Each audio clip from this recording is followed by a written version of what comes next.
주린이들의 멘탈 강화 방송 돈다방 미쓰리 2월 9일 목요일 방송 시작하겠습니다. 저는 개코는 아닌데요.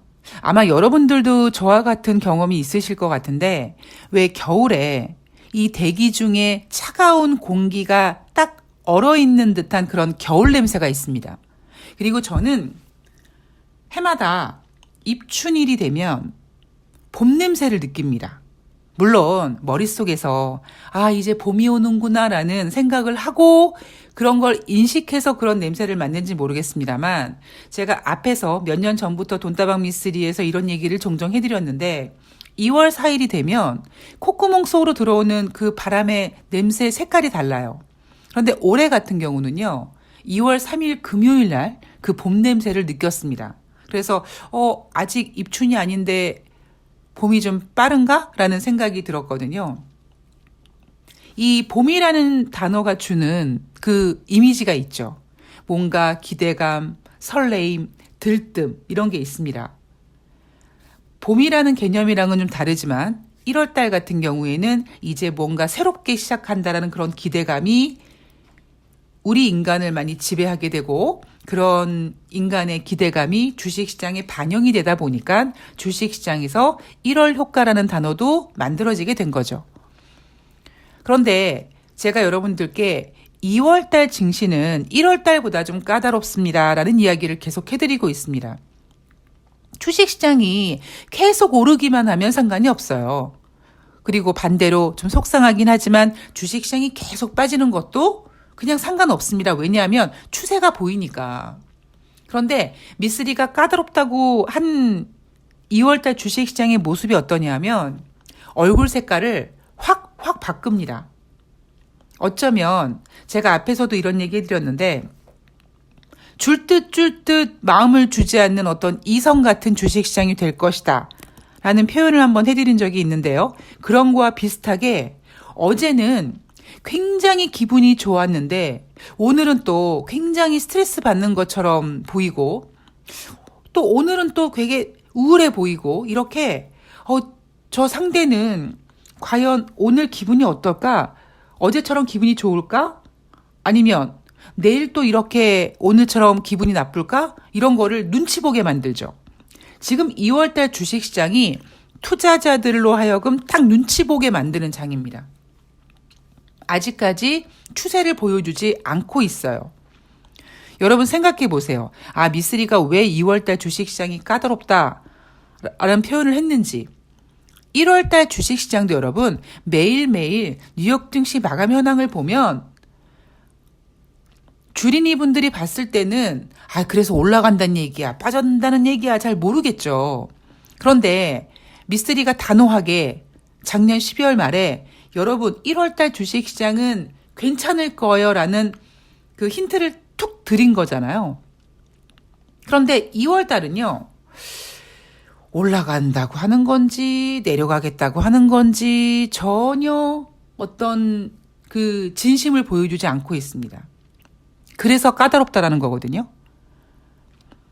제가 어제 방송에서 뉴욕 증시가 2월 7일 화요일 상승한 이유는 지난주 금요일 노동부에서 발표되는 고용지표가 시장 예상보다 너무 잘 나와서 연준이 금리 인상을 계속 할 거라는 그 공포 때문에 하락했고 그러한 분위기는 2월 6일 월요일 그리고 2월 7일 화요일 장중에까지 계속 반영이 됐었죠.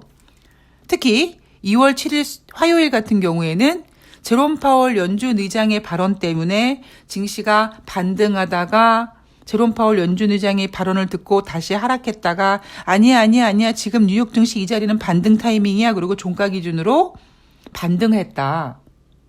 그래서 제가 2월 8일 수요일 우리나라 주식시장은 뉴욕 증시가 상승했으니까 따라서 같이 상승할 수는 있습니다만 왜 뉴욕 증시가 반등했는지 그 반등의 자리 그리고 지금 정확하게 주식시장을 이해를 해야 된다라는 이야기를 해드렸습니다.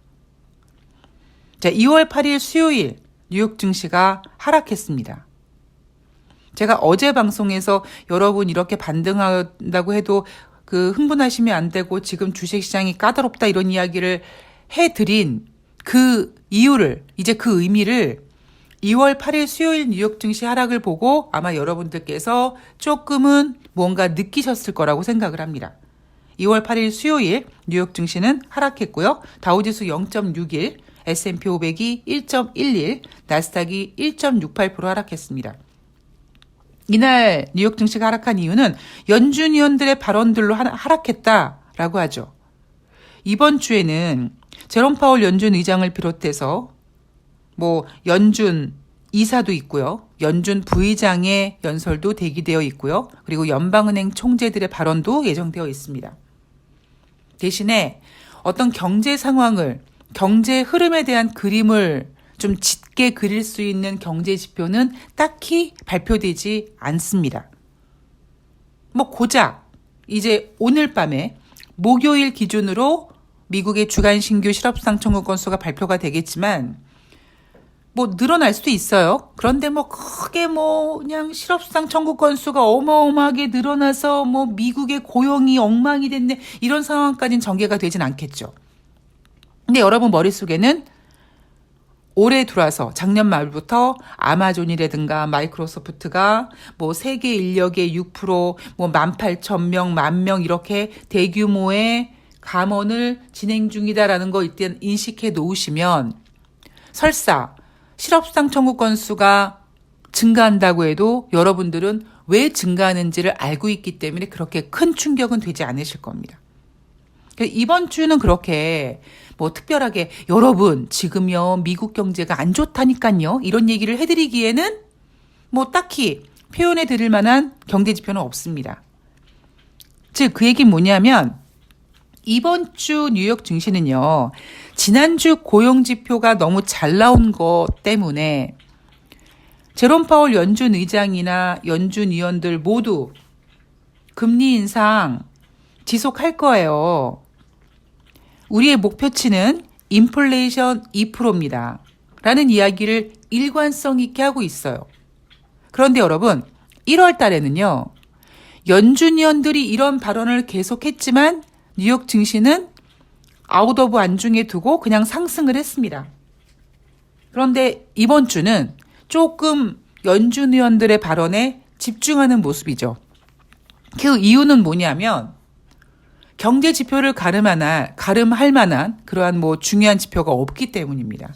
그리고 또 하나 뉴욕 증시는 지금 크게 상승하면 안 되는 거고요. 왜 안 되는지는 이제 여러분 한번 이렇게 귀 한번 만져보세요. 미쓰리가 하도 얘기를 많이 해서 딱지가 아마 앉아 계셨을 겁니다. 자, 연준위원들의 발언들을 좀 보면은요. 뉴욕 연방은행 총재가 인플레이션을 낮추기 위해 몇 년간 충분히 제약적인 정책 기조 유지할 필요 있다. 라고 얘기했습니다. 인플레이션을 낮추기 위해 12월 소비자 물가 지표는 6.5%였습니다. 연준이 목표로 하고 있는 목표치는 2%입니다. 그 얘기는 인플레이션을 2%까지 낮추기 위해서 충분히 제약적인 정책 기조를 유지할 필요가 있다. 이 얘기는요. 금리를 인상하겠다라는 의미도 있지만 또 한편으로는 지금 주식시장에 뛰어든 투자자들이 원하는 금리 인하는 없다라는 이야기를 다시 한번 상기시켜 준 겁니다. 제가 어제 방송에서 2019년도 미국의 금리 인하 그런 분위기, 시나리오 쭉 얘기해 드렸죠. 자, 크리스토퍼 월러 연준 이사는요. 또 이런 얘기를 했습니다. 인플레이션이 여전히 매우 높다. 자, 6.5%에서 2%까지 내려오려면 꽤 한참 걸릴 수도 있습니다.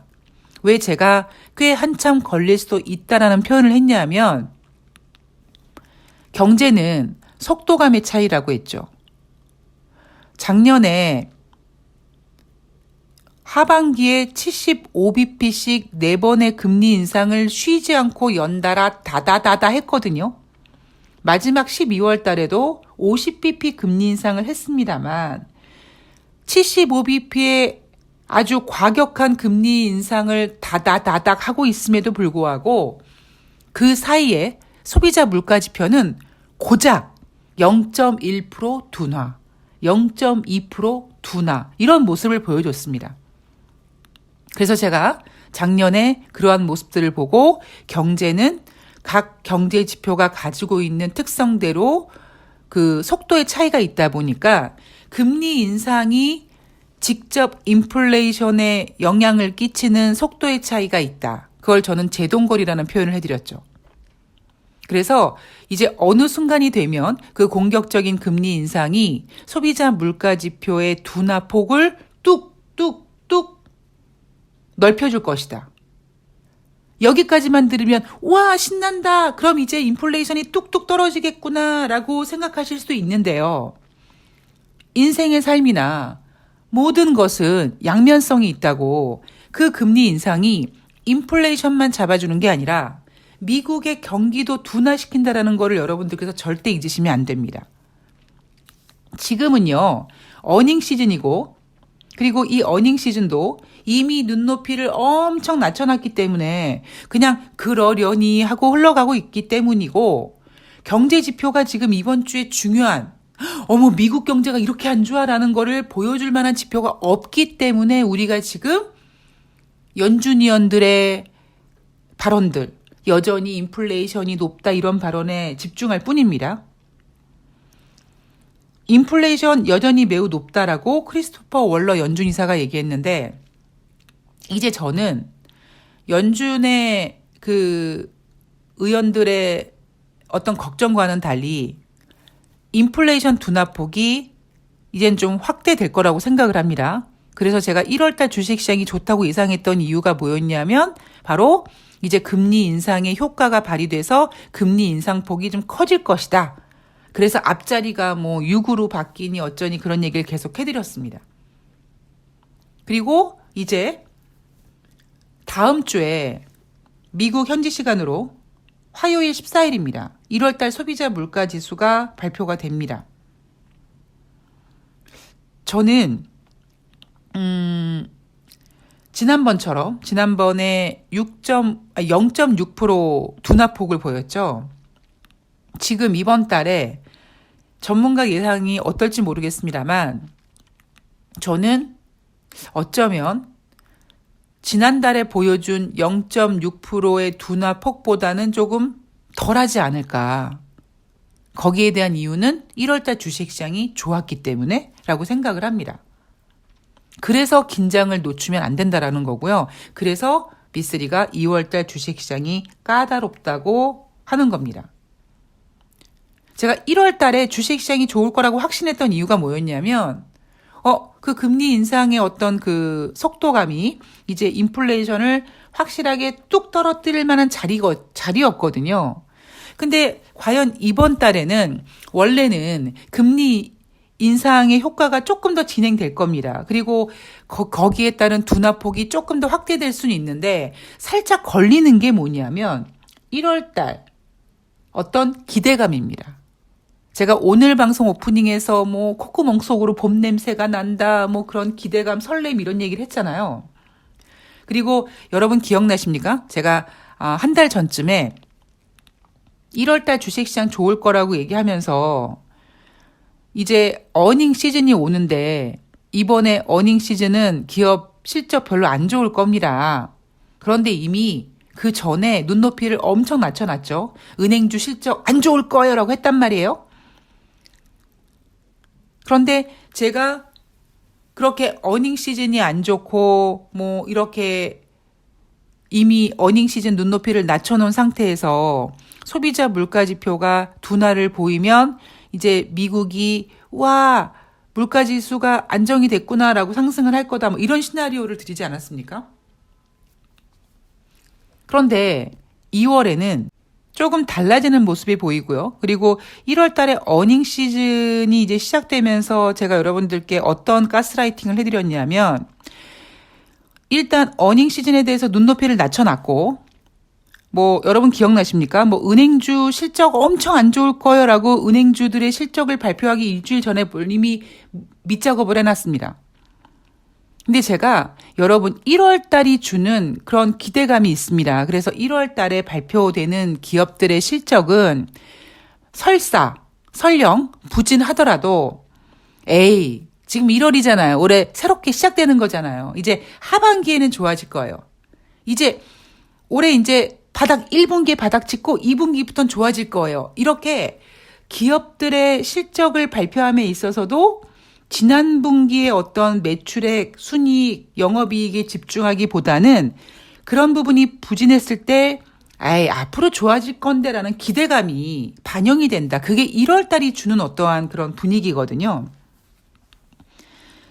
2월 달은 원래는 인플레이션 지표가 지난번에 둔화됐던 0.6%보다 혹은 그 정도의 둔화폭을 보이는 게 맞는데 1월 달 주식시장이 나쁘지 않다 보니까 어쩌면 2월 14일 발표되는 미국의 소비자 물가 지표는 둔화되는 건 맞는 거예요. 그런데 그 둔화폭이 지난달보다 좀 덜하지 않을까.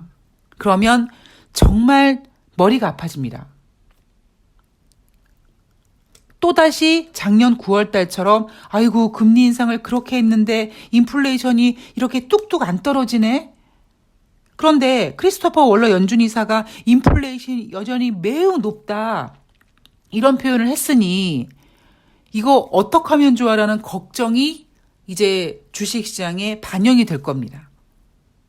그래서 오늘의 결론은 여러분 어제 2월 8일 수요일 주식시장 어마어마하게 흥분되는 장 아닙니까? 손대면 2,500포인트가 톡 하고 터질 것 같은 그런 분위기였습니다만 미쓰리 예상대로 장 초반에 떨어졌던 달러는 다시 강세로 전환이 됐고요. 아무리 외국인들이 이런 강세, 달러 강세에도 매수를 해준다고 하지만 이게 추세적인 분위기는 안 될 수 있어요. 그렇다면 여러분 기억나시죠? 애널리스트들이 2월달 주식시장 그렇게 나쁘지 않게 보고 있습니다. 어제 한국투자증권에서 이제 코스피가 급락할 이유 없다. 이런 상승 계속 하반기까지 간다라고 했습니다. 자, 누굴 자극합니까? 개인들이 자극합니다. 그래서 자칫 잘못해서 2,500포인트를 여러분 개인이 찍어버리면 다시 말해서 2,500포인트를 개인이 만들면 굉장히 골치 아픈 장이 됩니다. 제가 주식시장의 원리 말씀드렸죠? 주식시장이 크게 하락했을 때 외인들이 밑작업을 하고 그 다음에 기관들이 펀드로 그 다음 레벨을 올리고 그리고 그때서 개인이 들어온다. 그런데 제일 안 좋은 게 뭐냐면 마치 이 손에 쥐는 모래알처럼 각계 전투를 하는 그런 개인들이 2,500포인트를 만들면 굉장히 골치 아파집니다. 여러분들께서 그래 개인들이 한번 2,500을 만들어보자 그런 쓸데없는 생각은 하지 마시라는 겁니다. 지금은요. 미쓰리가 2월달 주식시장 까다롭다 그래서 그러면 그 까다로움 어떤 물결에 그냥 몸을 맡기시고 이게 그냥 출렁출렁하는 그 느낌을 한번 배워보시는 것도 괜찮은 시간입니다. 왜냐하면 증시가 까다롭긴 하지만 아직 주식시장에서 제가 보고 있는 어떤 그 지표에서 깜빡깜빡 위험 신호가 나오지 않았거든요. 그러니까 올해는 다시 말씀드리지만 2018년, 19년 그런 유동성 장세에 주식시장에 뛰어드신 분들이 작년에 이어서 올해는 더 스트레스 받는 주식시장이 될 것이다. 예. 그럼에도 불구하고 나는 주식시장을 떠나지 않고 까짓것 한번 공부해서 이겨보지. 그래, 뭐 주식시장은 뭐 좋을 때만 하는 건가? 라고 생각하시는 분들은 이러한 어떤 흐름도 한번 몸으로 느껴보시는 것도 좋으실 것 같다는 거죠. 뭔가 미쓰리 오늘 방송을 들으면 제가 무슨 얘기하는 거야? 라는 생각이 드실 것 같긴 해요. 근데 그냥 결론은 이거죠. 이번 주에는 중요한 경제지표가 없었다. 그리고 지난주 고용지표 꽤 과하게 나왔고 그 과하게 나온 것에 대해서 이제 미국인들조차도 1월달 효과야. 그냥 잠깐 1월달 계절적 요인으로 잘 나올 수 있어. 이렇게 다시 평가하고 있고요. 그리고 미쓰리가 생각하는 고용지표가 잘 나오는 이유는 또 다른 이유에 있습니다. 어쨌든 그 고용지표를 가지고 제롬 파월 연준 의장과 다른 연준 위원들의 발언들은 일단 주식시장을 뜨겁게 만들지 않겠다라는 것. 언제까지? 인플레이션 지표가 확실하게 될 때까지. 그게 언제냐? 당장 첫 번째는 2월 14일 화요일이고요.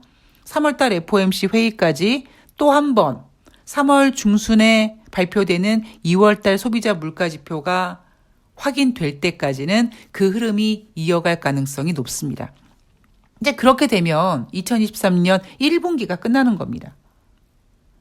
그러니까 2023년 1년을요. 뭐 1월달, 2월달 이런 단계보다는 일단 지금 연준의 금리 움직임의 어떤 그 앞으로의 흐름 파악은 3월달까지 일단 지켜봐야 될 것 같습니다.